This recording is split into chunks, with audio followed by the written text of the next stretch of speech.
Au milieu de la nuit, Bounty Hunter Hub arrive dans un motel et regarde une affiche recherchée pour Jeb.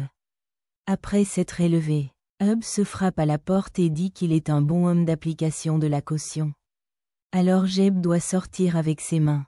La télévision et les lumières sont éteintes dans la pièce mais Jeb lui dit de s'en aller. En refusant d'abandonner, Hub enlève la grille de l'évent aérien et en utilisant un crochet. Il laisse tomber un nid de guêpes dans la pièce. Bientôt, Jeb sort pour s'échapper des guêpes et Hub l'attrape avec un crochet. Au vert, il découvre que ce n'est pas Jeb. C'est Billy Earl, qui a envoyé un faux pourboire pour faire venir Hub au motel. Seul le frère de Billy, Clyde Earl, tire sur Hub dans le dos, le renversant, puis Clyde tire la gorge de Hub pour le tuer. Le matin, un centre Tremor se réveille dans un espace entre les murs et panique. En raison du trou dans son cou, il ne peut pas crier à l'aide. Il commence à frapper le mur et rend un trou assez grand pour tomber dans la chambre de motel de Billy. Quand il regarde dans le miroir, Hub est choqué de voir l'état de son cou, ce qui prouve qu'il ne devrait pas être en vie maintenant. Il a également une ecchymose en forme de griffe sur son bras. À ce moment, il entend une voix à l'extérieur et remarque que ses armes ont disparu.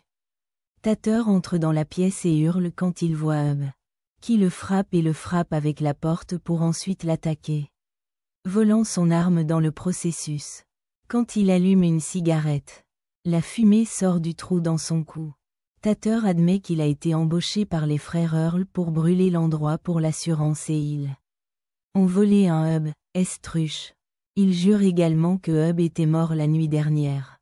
Une moyeuse furieuse sèche Tater et le jette dans le coffre de sa voiture, lui demandant de dire aux frères Earl qu'il vient pour eux. Puis Hub prend du ruban adhésif de la voiture et le met autour de son cou avant de partir. Après avoir conduit pendant un certain temps, il s'arrête pour attendre qu'un train passe et vérifie sa blessure, remarquant qu'il se ferme lentement. Finalement, il atteint sa maison et se précipite vers la salle de bain pour vérifier à nouveau sa cicatrice. Seulement pour voir que son cou est complexe guéri et bien. Après s'être lavé, il vérifie sa mère Kitty et est bouleversé de la retrouver avec le pasteur Ron, qui a interdit Kitty de son église. Il est prêt à la laisser revenir si Hub promet d'arrêter les gens recherchés pendant les services du dimanche. Mais Hub répond avec grossièreté et Ron part. Hub demande à Kitty pourquoi Billy n'est pas en prison et elle l'informe le montant de la chance. Réalisant que Lucky veut qu'il soit mort, Hub modifie certains documents d'arrestation pour faire ressembler à Lucky est un homme recherché. Ces Wearing Machine continue d'obtenir des appels d'une entreprise nommée Poe Gold afin qu'il déconnecte son téléphone, uniquement pour que tous ses téléphones portables en brûleur commencent à obtenir les mêmes appels. À la place. Ensuite, il va au bar local. Quand il voit de la chance, il le suit dans les coulisses et essaie de le confronter. Mais il est interrompu par son fils Cad et son ex Marianne, qui sort actuellement avec de la chance. Hub leur dit qu'il a un mandat sur Lucky. Mais Marianne ne le croit pas et se précipite vers son vestiaire. Après avoir dit Lucky il veut que son camion revienne. Hub suit Marianne et essaie d'expliquer ses hommes embauchés chanceux pour le tuer. Cependant, comme il n'a pas de cicatrice, Marianne ne le croit pas non plus. Leur conversation est interrompue lorsque Cad arrive en disant que quelqu'un nommé Goldpo continue d'appeler le club avec un message urgent. Mais Hub l'ignore. Avant de partir, Marianne lui demande de signer un formulaire afin qu'elle puisse emmener Cad dans un autre état pour une audition et Hub dit seulement qu'il y pensera. Puis Hub essaie à la recherche pour Lucky mais il est déjà parti. En conduisant, Hub remarque les lumières qui se déclenchent dans l'église locale. Ron est à la porte et Hub est choqué de voir ses yeux briller comme des fosses d'obscurité. Alors qu'il s'éloigne, Ron le suit. Finalement, Hub arrive dans une cabine dans les bois et voit la voiture de Lucky à l'extérieur. Le troisième frère de Comte appelé Tiny est à proximité de se soulager. Hub vérifie Tater et confirme que Lucky a embauché les Comtes. Alors il s'approche de Tony avec son arme. Tiny est choqué de voir Hub à vivre et confirmer sa théorie. Lucky n'est pas là. Tiny a apporté la voiture comme Appa et ses frères sont à l'intérieur. Next Hub emmène Tiny dans la cabine et le couple à travers la porte avant de tirer les doigts de Billy. Il dit au frère de envoyer un SMS à Lucky et de lui demander plus d'argent pour avoir tué Hub. Comme moyen de mettre un piège. Pendant qu'ils attendent Lucky, les lumières de la cabine commencent à vaciller et Clyde regarde par la fenêtre pour voir Ron venir. Hub l'envoie, lui disant de se débarrasser du pasteur. Comme la lumière, le scintillement empire. Clyde dit à Ron de partir seulement pour finir par crier à la place. Lorsque Hub regarde à travers une fissure dans la porte, il voit Clyde être jeté à travers la pièce et se coince sur un mur. Le corps de Clyde commence à se tordre en forme contre nature tandis que Billy lévite sur sa chaise. Soudain, Billy est jeté à la porte, ce qui écrase son crâne. Hub jette un autre coup d'œil et un Ron démoniaque le regarde. Un Hub terrifié ouvre le feu par la porte jusqu'à ce qu'il soit hors de balle mais la poignée de porte à gagner, je n'arrête pas de trembler. Puis Hub s'échappe par la porte arrière et traverse la forêt jusqu'à ce qu'il atteigne la route, où il ramène un taxi en ville. Lorsque Hub rentre à la maison, il trouve Kitty bavarder avec Midge, qui parle de son orientation pour Poe Gold. Il essaie de la refuser, mais Midge attire son attention quand elle dit qu'il est mort et est allé en enfer. Poe Gold l'a ramené, mais ce n'est que temporaire et le Midge est comme son agent de libération conditionnelle. Il a été ressuscité pour faire plus de chasse aux primes. Mais INSEATED des criminels, maintenant il doit chasser les démons. Un flashback montre que la nuit dernière, Ron avait été parfaitement normal et avait même utilisé de l'eau bénite pour ranger ses cheveux. Lorsque le pouvoir s'est éteint, il a coché la boîte de fusibles et l'a rallumée. Soudain, quelque chose scintillait sur un miroir et des étincelles sont apparues sur les bougies de l'autel. Soudain, une affiche avec son visage a commencé à brûler et le visage d'un démon est apparu sur un miroir. Ron a attrapé une croix et a commencé à réciter la Bible tout en jetant de l'eau bénite à tous ses miroirs, provoquant M à casser. Les lumières ont continué à scintiller et les eaux bénites ont commencé à bouillir. Alors quand Ron a atteint plus, il était électrocuté et ses yeux brûlés. Il est tombé mort avec la moitié de son visage brûlé. Mais en quelques secondes, il s'est réveillé et son visage a rapidement guéri. Dans le présent, Hub tourne le bouchon en pensant que c'est une arnaque. Midge sort un enregistreur et demande Hub pour la confirmation du refus. Mais il n'ose pas le dire. Kitty se demande pourquoi son fils finirait en enfer. Mais Midge lui dit que c'est pour lui partager. Ensuite, elle explique que les démons se sont échappés de l'enfer et que le travail de Hub est de les renvoyer. Depuis qu'il était là lui-même, il peut maintenant les voir dans le monde réel. Les démons tuent ses hôtes avant de les posséder afin que Hub ne tue aucun humain. Si Hub échoue sa mission, il sera également envoyé en enfer. Pendant ce temps, Lucky arrive à la cabine et trouve les corps des 3 frères. À proximité, il trouve une voiture et vérifie le coffre pour trouver Tater, qui lui dit que Hub est derrière tout. Chez Hub's home, une faïx arrive du pot au gold avec le nom de son premier objectif démon et les coordonnées pour le trouver. La recherche de ces coordonnées en ligne leur montre l'église locale. Donc Hub doit parler à sa mère de Ron. Kitty insiste sur le fait qu'elle veut venir. Alors ensemble, ils vont enquêter sur l'église. Ils trouvent le bâtiment sans pouvoir. Toute la destruction de la nuit dernière et la demi-face de Ron sur le sol. Ne voulant pas que sa famille soit exposée à un démon, Hub va au bar et donne à Mary et au formulaire de signe, ainsi ils peuvent quitter l'État. Plus tard à la maison, Kitty demande à Hub pourquoi il a été envoyé en enfer. Hub dit qu'il n'a aucune idée et que cela devait être une erreur. Kitty se blâme et pense qu'elle devait être une mauvaise mère. Elle pleure alors qu'elle se précipite hors de la pièce. Hub la suit et la réconforte avec un câlin. Se souvenant des lumières scintillantes, Hub appelle un ami à la compagnie d'électricité et apprend qu'il y a eu des surtensions dans l'usine de recyclage. Hub se prépare et encore une fois, Kitty insiste pour venir. Quand ils atteignaient l'usine de recyclage, Hub veut que Kitty reste dans la voiture. Mais elle lui rappelle qu'elle a également utilisé une chasse aux primes pour qu'elle aide. Après avoir fait un plan, ils entrent à l'intérieur et Hub trouve une trace de sang avec un triangle. Quand il lève les yeux, il trouve un travailleur mort suspendu comme une croix à l'envers. Soudain, la lampe de poche de Hub se casse et il commence à flotter. Un Ron démoniaque sort de l'ombre et le jette contre le mur pendant que les lumières scintillaient. Que la radio du camion commence seule. Hub court pour se cacher et Ron essaie de le suivre. Il monte sur le piège à ours de Kitty. Hub le tire avec un tranquillisant et Kitty essaie de l'exercer.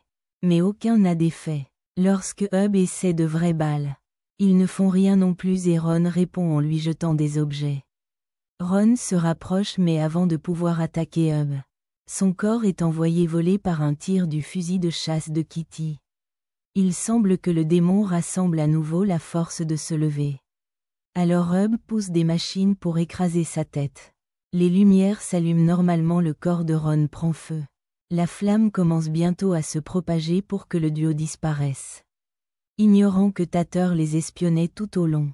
Le lendemain, Deirdre pleure alors qu'elle fait une vidéo décrivant comment une amie l'a harcelée. Quand elle termine le ruisseau, il a révélé que tout cela était un mensonge comme un moyen de revenir à la fille qui sortait. Actuellement avec l'ex de Deirdre, elle entend un bruit dans sa salle de bain et découvre l'eau courir sous la douche. Mais personne dedans. Deirdre éteint l'eau mais quand SHE s'éloigne, la douche s'allume à nouveau. Tous les robinets de la salle de bain commencent à faire de même et quand elle essaie de les éteindre, elle voit un démon dans le miroir. Soudain, elle commence à flotter et son corps est poussé dans la baignoire, où elle se noie. Pendant ce temps, Hub reçoit un message de Poe Gold le félicitant d'avoir terminé sa première mission. Il regarde le dossier de la police de Lucky de Boston et demande à Kitty de garder un œil sur les faits avant son départ. Quand Hub arrive à la maison de Lucky, il le trouve taquin soin à l'école. Il propose de le faire lui-même et Lucky se plaint. Mais Mary Ann pense que c'est une excellente idée.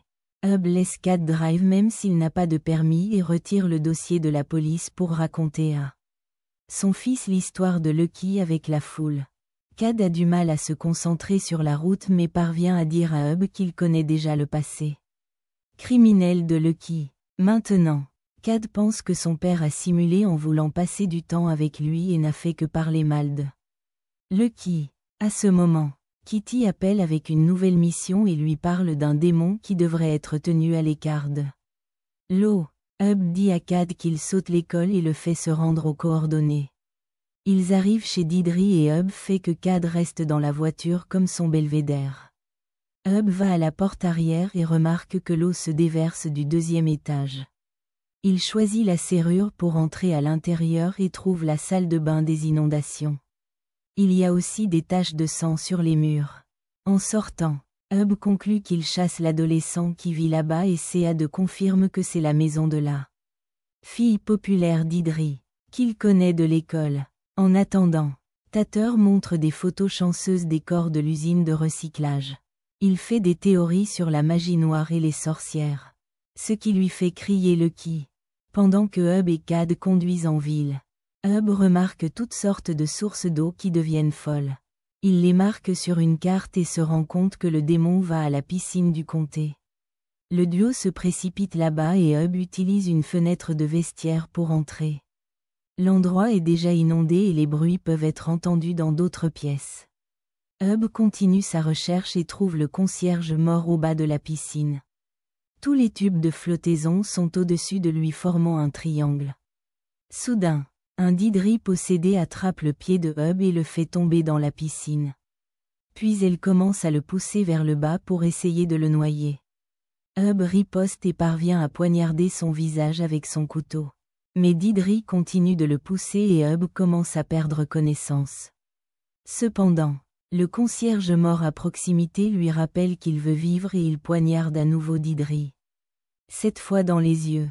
Cela tue le démon et maintenant Hub peut refaire surface. Bientôt, le corps brûle sous l'eau. En sortant, Hub voit un shérif Ruby venir pour qu'il se cache derrière la réception. Alors que Ruby essaie de trouver un moyen d'entrer, Cad appelle son père à demander quoi faire et Hub lui dit de partir sans lui. Ensuite, Hub utilise le téléphone du bureau pour appeler le 911 et leur parle d'un adolescent ivre qui conduit, leur donnant la description de son propre camion. Ruby en est informée et elle Yves à poursuivre après Cad.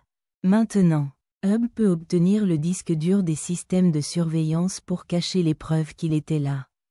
Pendant ce temps, Lucky se présente chez Kitty et elle le reçoit avec son fusil de chasse. Lucky dit qu'il essaie seulement de protéger sa famille et laisse tomber un dossier avant de partir. Lorsque Kitty l'ouvre, elle trouve des photos de ce qui s'est passé à l'usine de recyclage. Plus tard, Marianne libère Cad de la garde de la police. Lorsque Hub arrive, Marianne lui crie dessus dans un énorme argument s'ensuit. Il s'avère que Cad commençait une carrière musicale avec le soutien de sa mère et Hub est en colère. Parce qu'il n'était pas censé commencer jusqu'à l'âge de 18 ans. Marianne et Cad pensent qu'il est juste jaloux parce que sa propre carrière a échoué et qu'ils partent en pensant humblement à lui. Lorsque Hub rentre à la maison, il pense à ce qui s'est passé il y a un mois. Dans la forêt près de sa maison, il a creusé un trou et a enterré le corps d'une femme nommée Cheryl. Certains députés plus tard Briggs prennent de l'argent à un propriétaire de camion de restauration, menaçant de l'arrêter pour avoir volé ce camion s'il se plaint à ses supérieurs.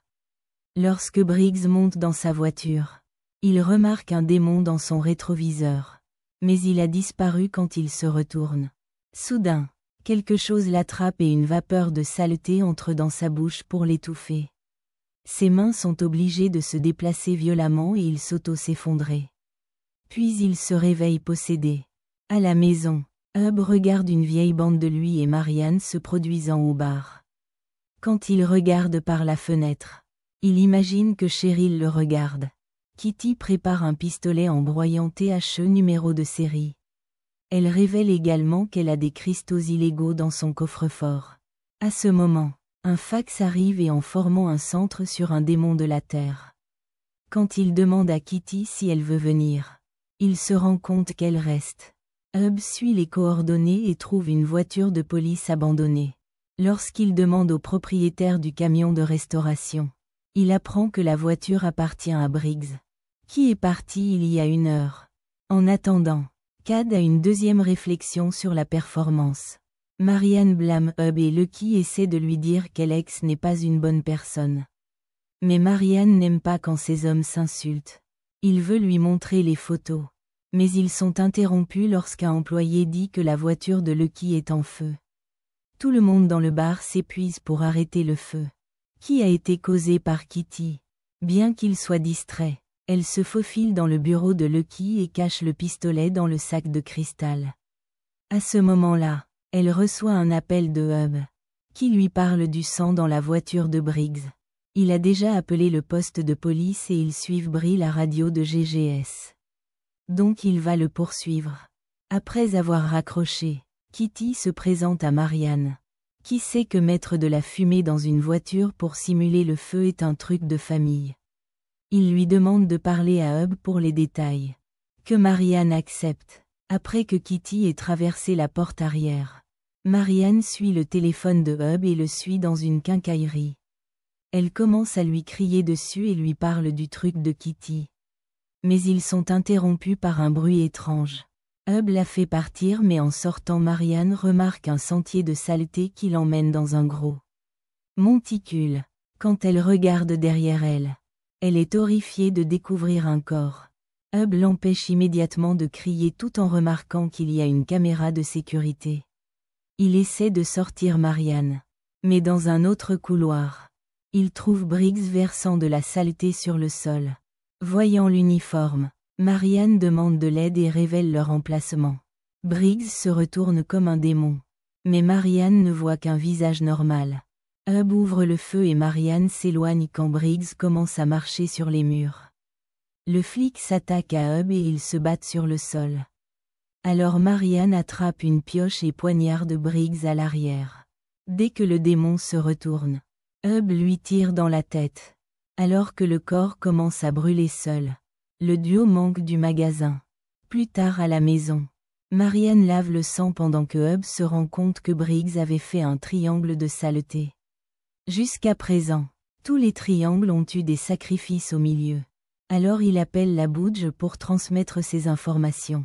Midge panique parce qu'il a secrètement obtenu son numéro et lui dit de ne pas rappeler car c'est sa maison familiale. Ensuite, Hub explique tout à Marianne, qui ne comprend pas pourquoi il est allé en enfer. Elle se rend également compte que Lucky l'a tué et rit parce que cela signifie qu'il n'a pas changé.